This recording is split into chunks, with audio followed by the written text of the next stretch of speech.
An innocent girl accused of witchcraft by her own stepmother. Why? Because she had a rare gift, one the world didn't understand.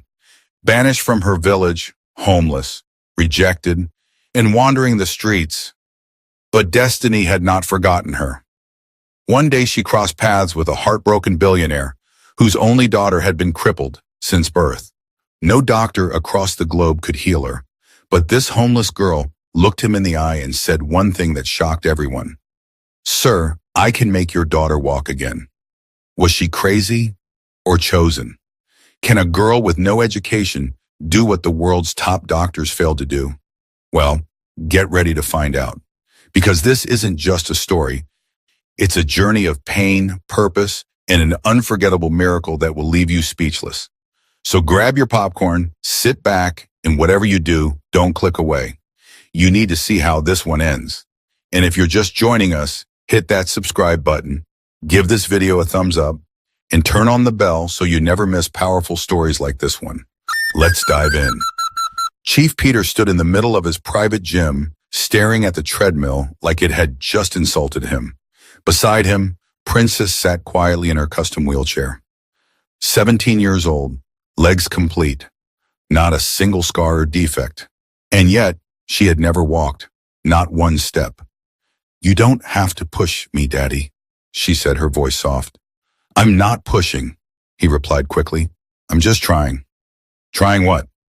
He had no answer. The gym was filled with equipment from Italy, machines that cost more than most families earned in a year. All useless. Doctors had flown in from London, Cape Town, Atlanta, neurologists, orthopedic surgeons, spiritualists. One had even claimed her bones were cursed by ancestral spirits. Chief Peter tried everything. Nothing worked. The last specialist from Germany had said it bluntly on the phone just yesterday. "Your daughter's condition defies science. Her muscles function, her nerves respond, but she will never walk." He had hung up without a word. In a different world, just hours outside the city, Amaka bent over a wooden mortar, pounding bitter leaves under the sun. Her fingers were stained green, her palms raw from work. She was only 16, but she looked older. Life had shaped her bones early. "Faster!"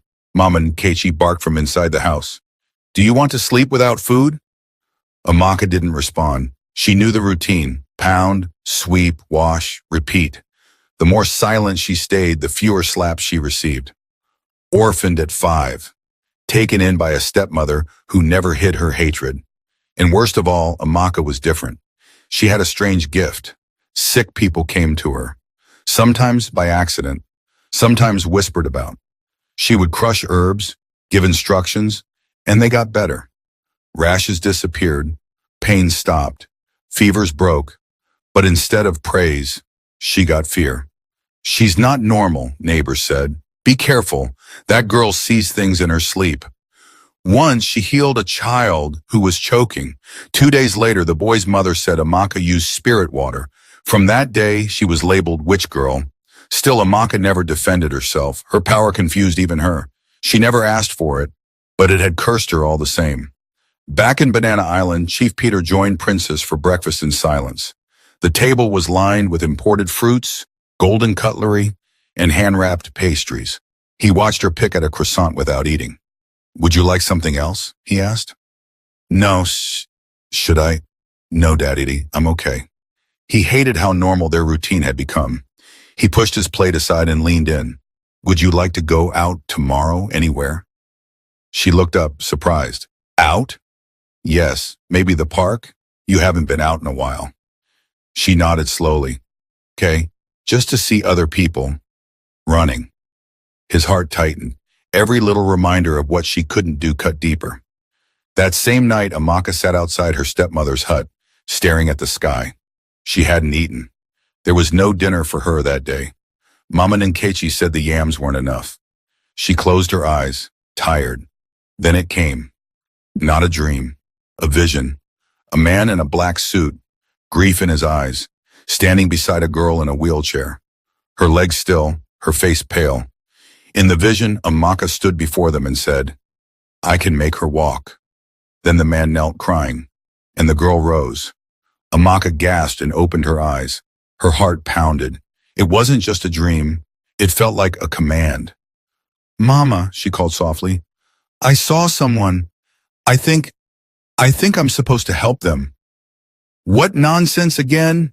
Mama Nkechi snapped. You want to wake up the spirits with your madness?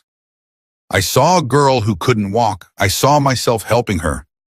A man, her father, he looked like a rich man. Mama Nkechi's face hardened. So now you want to use your powers to charm rich people? Eh? So that they will serve you? You want to become madam overnight? Amaka tried to explain. It's not like that. But she didn't finish. The slap came hard. If I hear you mention that dream again, I'll bury you next to your dead mother. Amaka turned away, but deep inside she knew something had started. The world was about to change. The next morning, Amaka woke with a pounding heart. She hadn't slept well. The dream was still vivid, the man in the black suit, the wheelchair girl, the words she spoke. I can make her walk. It was haunting her, pulling at her spirit like a rope. In the kitchen, Mama Nkechi dropped a pot on the floor. Lazy witch, still in bed? You want to become madam in your dreams, Abi? Amaka came out quietly and picked up the pot. Her head was still spinning from the vision. Something is coming, she said under her breath. Mama Nkechi laughed. Something is coming, and it's carrying broom to sweep you away. But Amaka wasn't listening. She had another vision right there, eyes wide open. This time the man in the suit was kneeling, begging her not to leave. It faded in seconds. Her hands trembled. That same morning, Chief Peter sat in his office with his lawyer and his private doctor. She's been checked in South Africa, India, even Switzerland, the doctor was saying. Her nerves are fine, her bones are healthy, her spine is aligned, but still, nothing. The lawyer leaned in. Sir, forgive me, but maybe it's time to accept she may never walk. Chief Peter said nothing. His eyes were on Princess, who sat by the window of the lounge, legs still, eyes distant. She's not just my daughter, he muttered. She's all I have. The lawyer rose, embarrassed. We'll take our leave.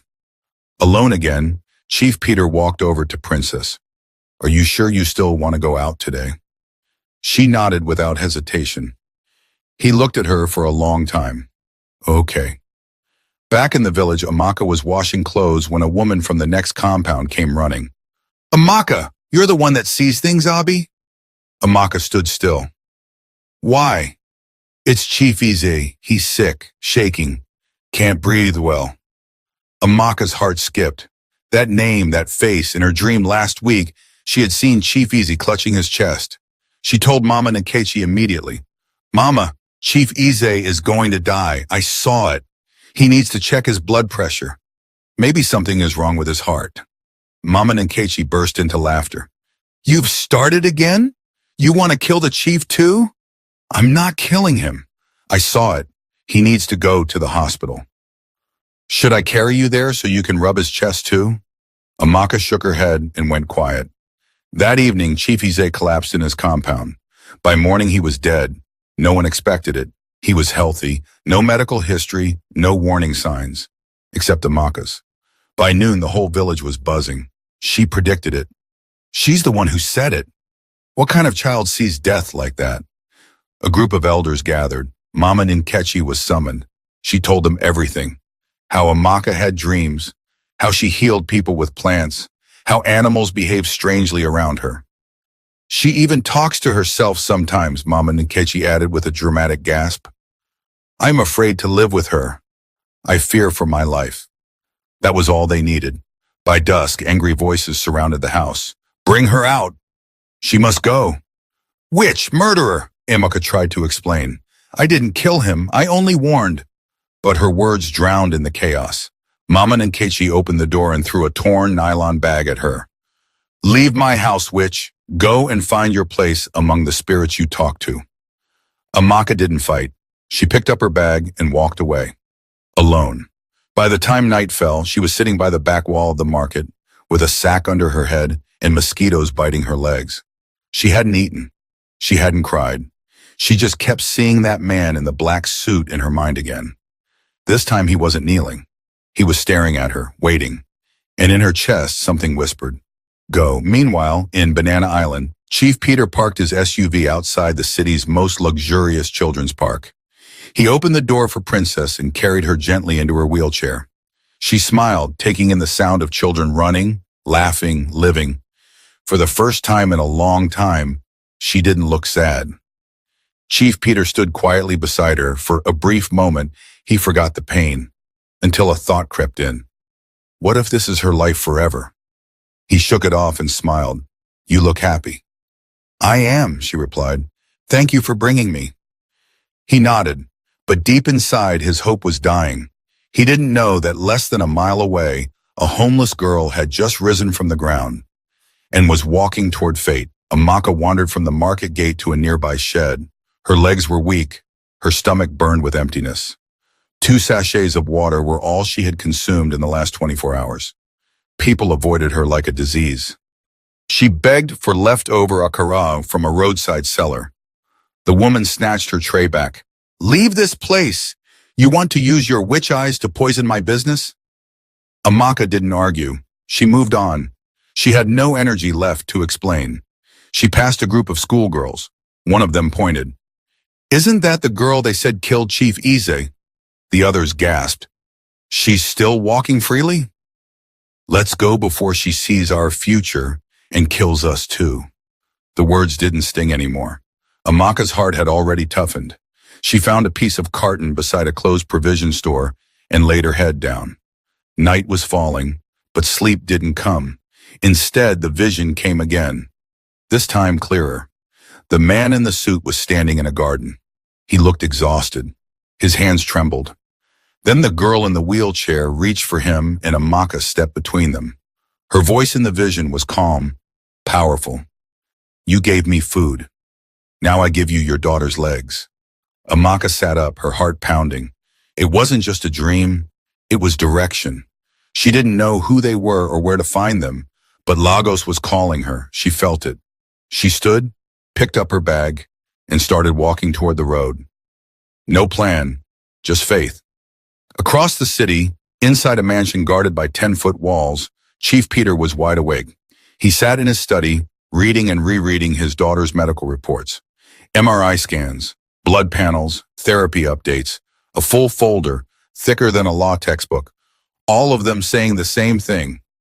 Nothing is wrong, but nothing works. The last doctor from Dubai had suggested stem cell therapy, but with no guarantee.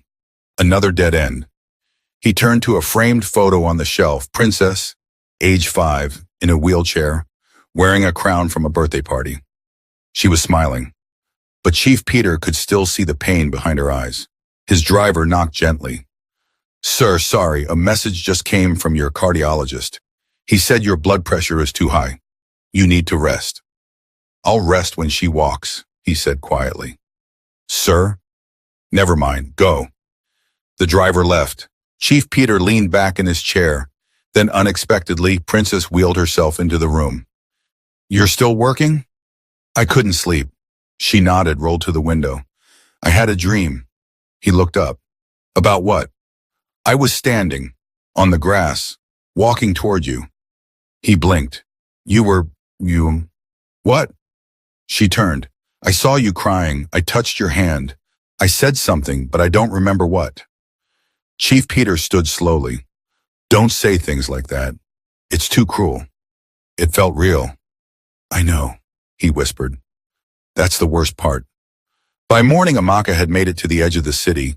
She had begged for transport. One bus driver let her hang by the back, half out, for free. When she got down near Surulere, she walked.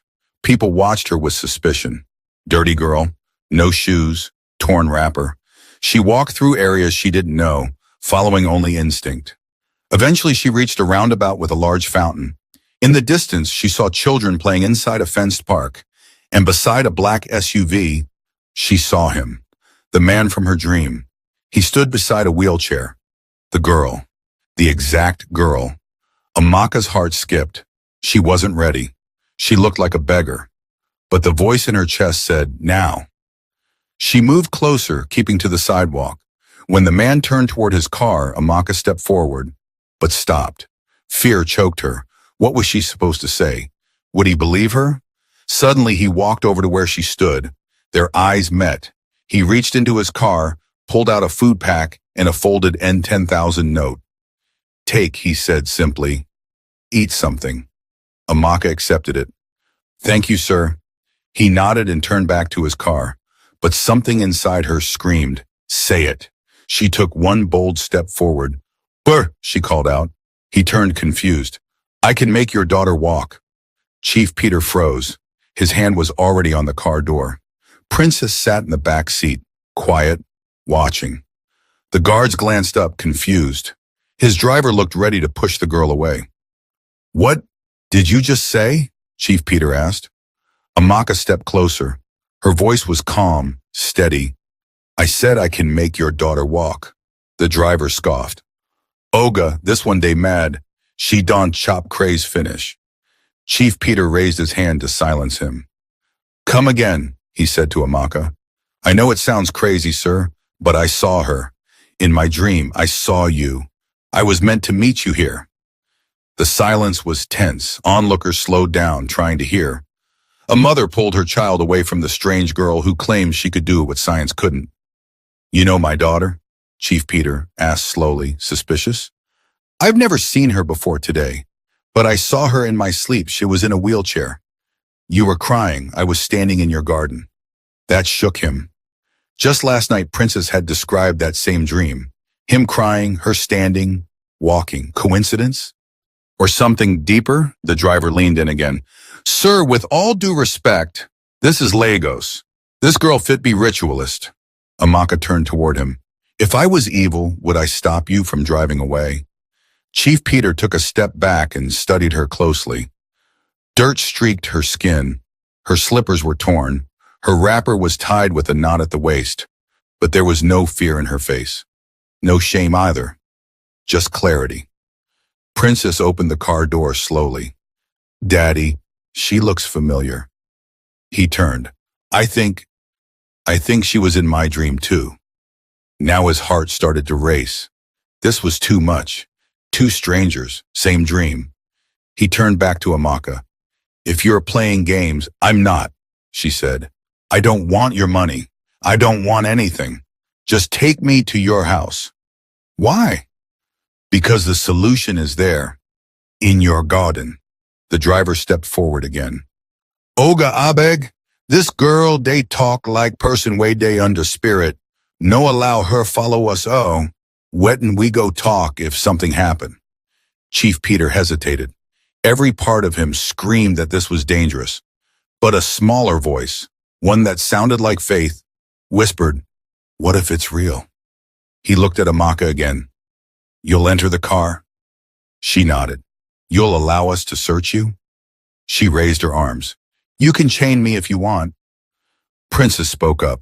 Please, Daddy, just try. The guards looked uneasy, but Chief Peter opened the back door and gestured. Get in.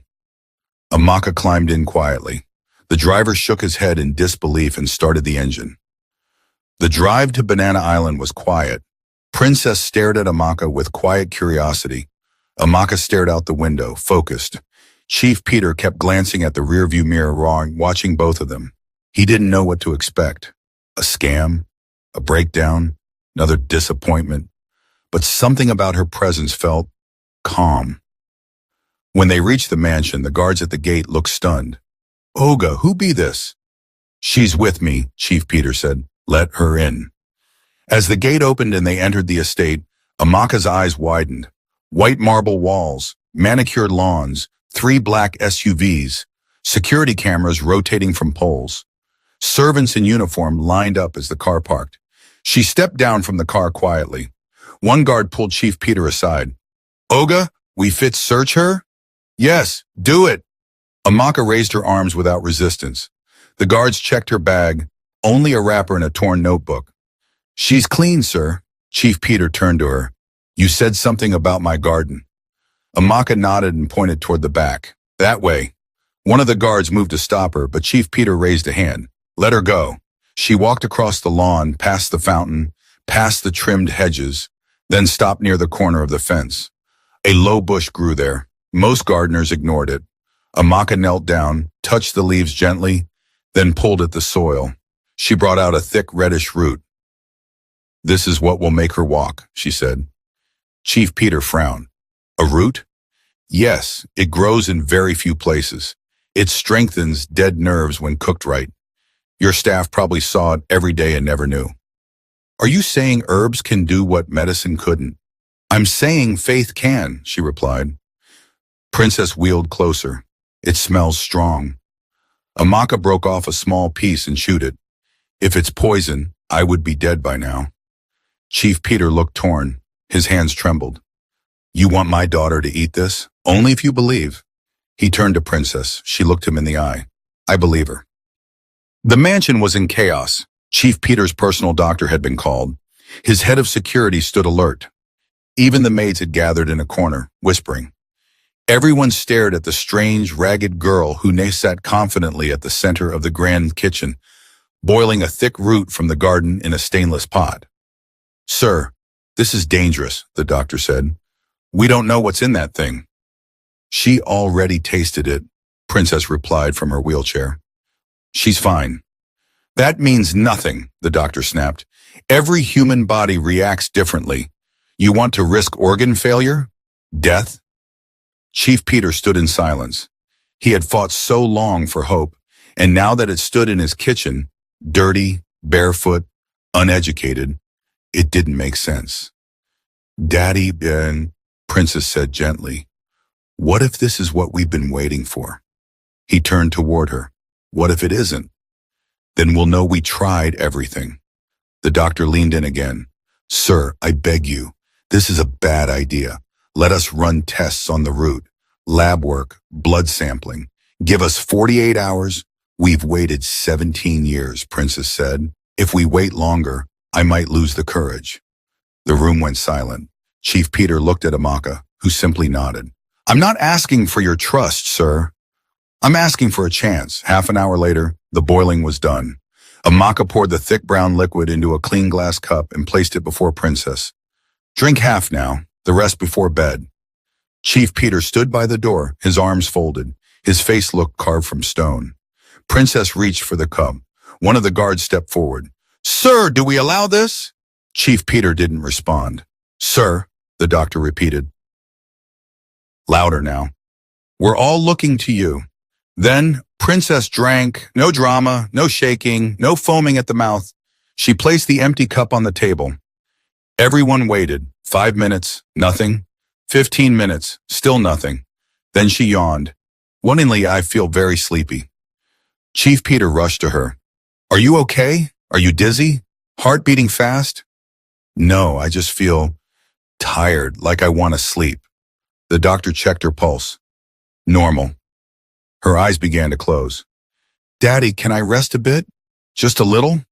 Chief Peter helped her into her room himself, tucked her in, pulled the blanket over her legs, watched her sleep like he had watched her as a baby. But now his hands were shaking. When he returned to the living room, Amaka was still sitting calmly, her hands folded on her lap. Where did you learn this? He asked. I didn't. It comes to me. He nodded slowly. People have called you names, haven't they? Yes. Which? She smiled faintly. Many times, he sighed. My entire life, I've trusted people with degrees and lab coats. But tonight, I trusted a barefoot stranger. Amaka looked up. That's what faith looks like. He didn't respond, just nodded and walked away. That night, no one slept. 2 guards were posted outside Princess' room. Chief Peter checked her breathing every 30 minutes. He paced the hallway like a man waiting for a verdict. At 3:47 a.m., she turned in her bed and mumbled something. Chief Peter rushed in. Princess? She yawned again. Still sleepy? Anything wrong? No, just dreaming a lot. What did you see? She paused. I was in a field. Running. He froze. Then I looked back. And you were smiling. But not sad smiling. Really smiling. He left the room without a word. Downstairs, the guards offered Amaka a mattress to sleep on in the servants' quarters. But she declined. I'll sit here, she said, till morning. She sat by the garden fountain, hugging her knees. For the first time in years, no one was throwing stones or curses. No one calling her witch or demon. It was quiet, peaceful. But she wasn't celebrating yet. Miracles take time. She knew that. By morning, Princess was still asleep. Chief Peter stared at her from the doorway, his eyes bloodshot, his hands twitching. He had prayed more that night than he had in the past 10 years combined. When she stirred again and opened her eyes fully, his heart jumped. "Daddy?" she whispered.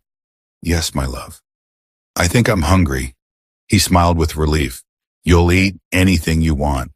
But inside, he was screaming for more. She hadn't moved her legs. Not yet. Amaka watched from the garden, silent, waiting. By the second day, Princess was still asleep more than awake.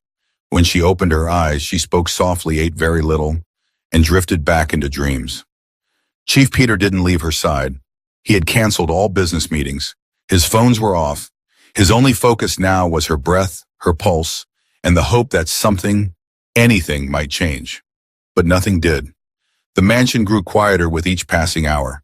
Guards spoke in whispers. Servants moved like shadows. Even the birds in the garden seemed to chirp more cautiously. The doctor had stopped arguing. "She's stable," he said. "Her blood pressure is fine. No sign of toxicity. But medically, there's no explanation for this prolonged sleep." Chief Peter asked only one question.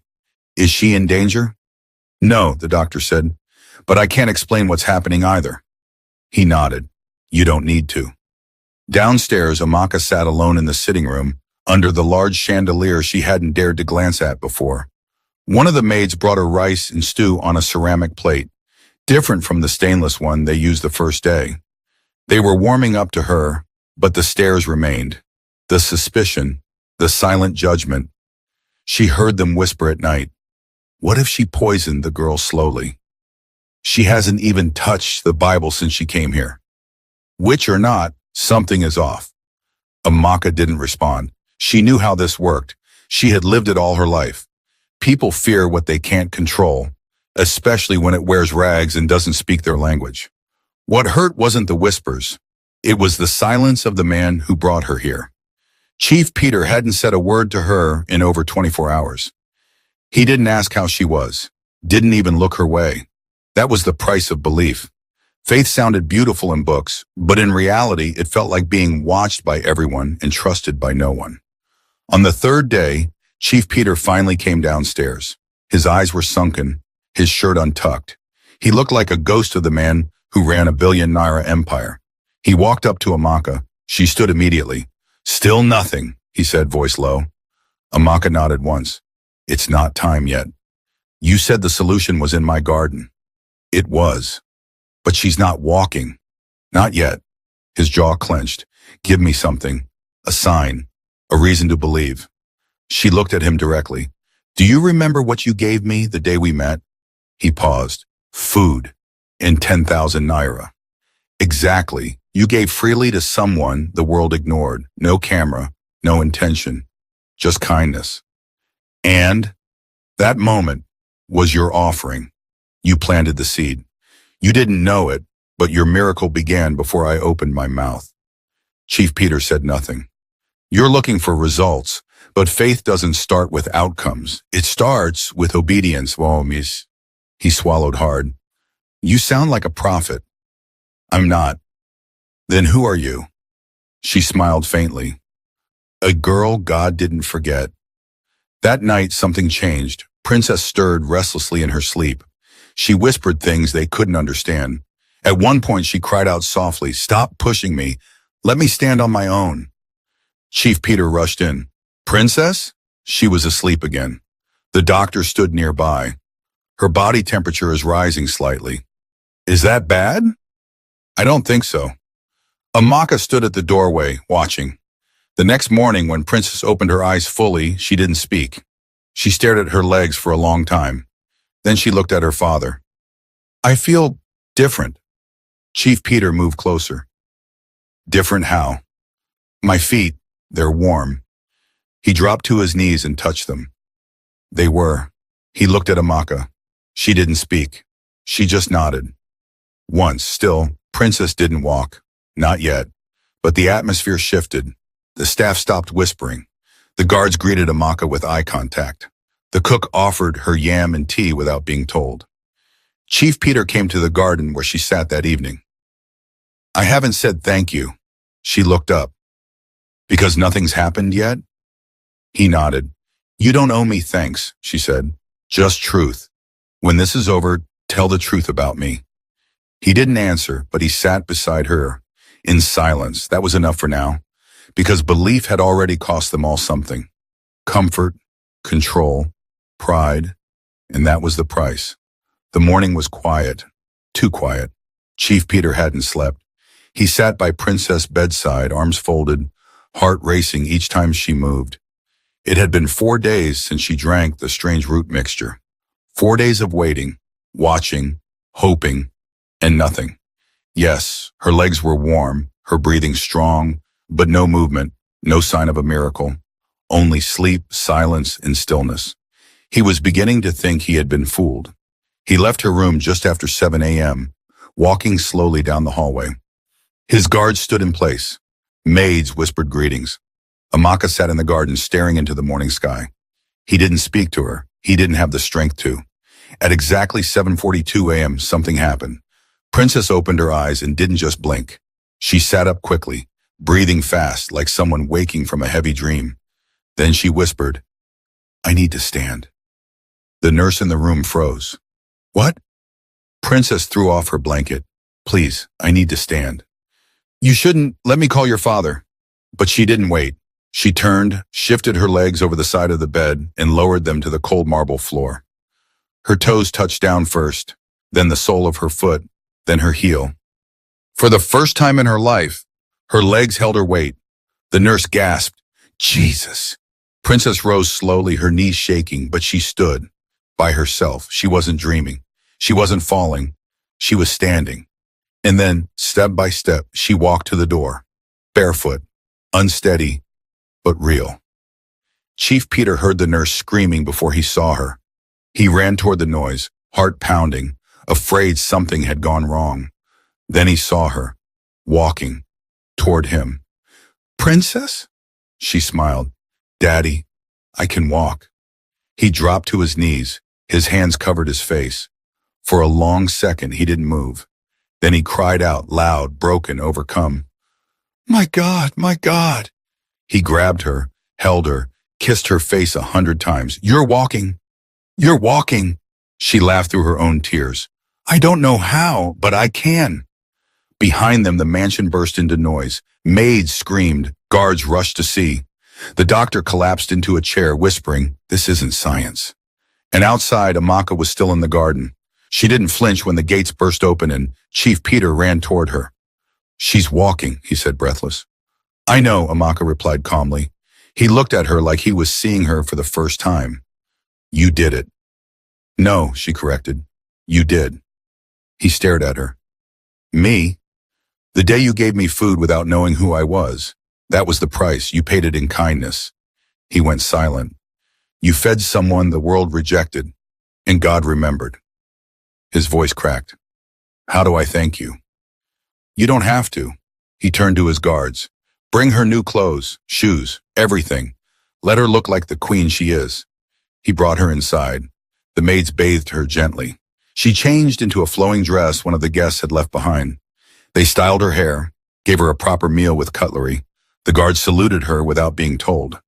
When she finally stood in the living room beside Chief Peter, she looked nothing like the girl at the gate, but her eyes were still the same. Still kind, still calm, still pure. Later that evening, when the house was calmer, Chief Peter called her aside. Amaka, I've spent millions, doctors, hospitals, prayers. Nothing worked. You changed my life, my daughter's life. Tell me what you want.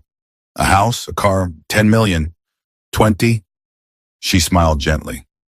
Nothing. He blinked. Nothing? I don't want anything. Not your money, not your house, oh my God. Then what do you want? She paused, her voice low. I want my name back. He frowned. Your name?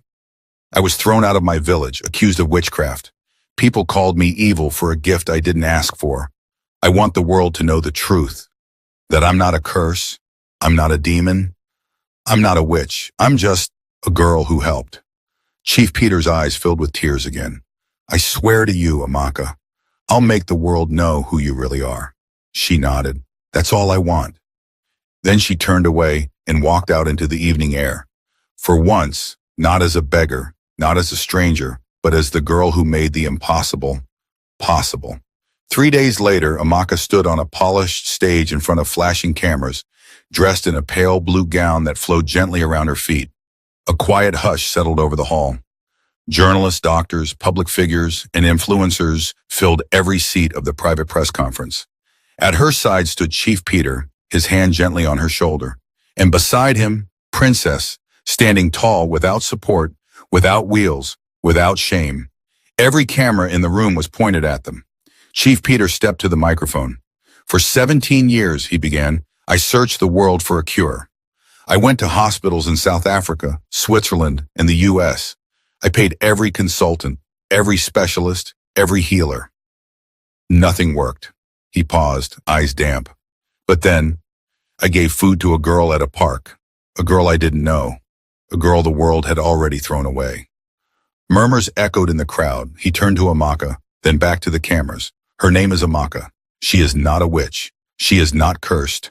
She is not a fraud. She is a gift. Flashbulbs popped. Reporters whispered. This girl did what science could not. She gave me back my daughter, and all she asked in return was to be cleared of the lies the world pinned on her. He stepped aside. Amaka stood still for a moment, then approached the microphone. She cleared her throat softly. Most of you don't know me, and maybe some of you don't believe what you've heard. That's okay. I've lived most of my life being doubted. She looked down for a second, then lifted her chin. I didn't go to school. I didn't grow up in a mansion. I never saw my parents live long enough to explain why I am the way I am. All I know is people come to me sick, and sometimes, somehow, they leave better. She paused, but instead of being called gifted, I was called a witch. The room went silent. They threw me out of my village. I begged for food. I slept near market gutters. Nobody wanted to touch me. Nobody wanted to believe me. But Chief Peter believed enough to give me food when I was starving. And his kindness was the beginning of everything. She turned and looked directly at the cameras. So, to anyone who's ever been rejected, abandoned, labeled by fear, this is for you. You are not a curse. You are not invisible. And your voice matters. The crowd stood up. Some clapped. Some cried. Princess walked over and hugged Amaka tightly. Cameras captured it all. Later that night, Chief Peter brought Amaka to the rooftop terrace of his home. The moon was bright. The breeze carried the scent of flowers. I've cleared your name in the press, he said, but I want to do more. Amaka shook her head. You've done enough. No, he said firmly. I'm not done. I want to sponsor your education. I want to build a foundation in your name, a center for gifted children who don't fit the world's mold. Let them find their voice too. Amaka turned to him, stunned. Why? Because when you healed my daughter, you also healed something in me. Tears filled her eyes, but she didn't let them fall. I don't want to be famous, she said. You won't be, but you will be free, respected, protected. She nodded slowly, and for the first time in her life, she believed she belonged somewhere. Back in the village, the same people who once spit at her name now gathered around radios and televisions. Isn't that the same Amaka that used to walk barefoot? She's the one that healed a billionaire's daughter. I always said that girl was special. Mama and Kichi sat alone on her porch, arms crossed, face blank. No one came to her compound. No one offered her yam or gossip. Silence had become her closest friend. Shame is always loudest in the mouths of those who once shouted lies. Weeks passed. Amaka began classes in a private learning center. She lived in a modest apartment funded by Chief Peter's foundation. Princess visited her often. They became close, like sisters. One day during a small outing, a child with a limp was brought to Amaka by a desperate mother. The woman knelt. Please, I heard what you did. Help us. Amaka looked at the boy, then knelt before him. She smiled. I'll try. Because the world had silenced her once. But now, she had become a voice for the voiceless. Moral of the story, kindness has power beyond understanding. A simple act of compassion can unlock miracles no amount of money or education can achieve. The world often rejects what it doesn't understand, but truth, when revealed, silences every lie. Never underestimate the value of a good heart, even when it comes in rags. We hope you were moved by this powerful story. Now it's your turn. Share your thoughts in the comments. What touched you the most? What lesson are you taking with you today? We read every comment and truly value your voice. And guess what? A brand new, emotional, and life-changing story is dropping in just a few days. So if you haven't already, hit that subscribe button and turn on the notification bell so you'll be the first to watch it the moment it drops. If this story inspired you, don't forget to give it a like and share it with your friends and family. Let's spread these lessons of love, hope, and redemption together. Thank you so much for watching. God bless you, and see you in the next story.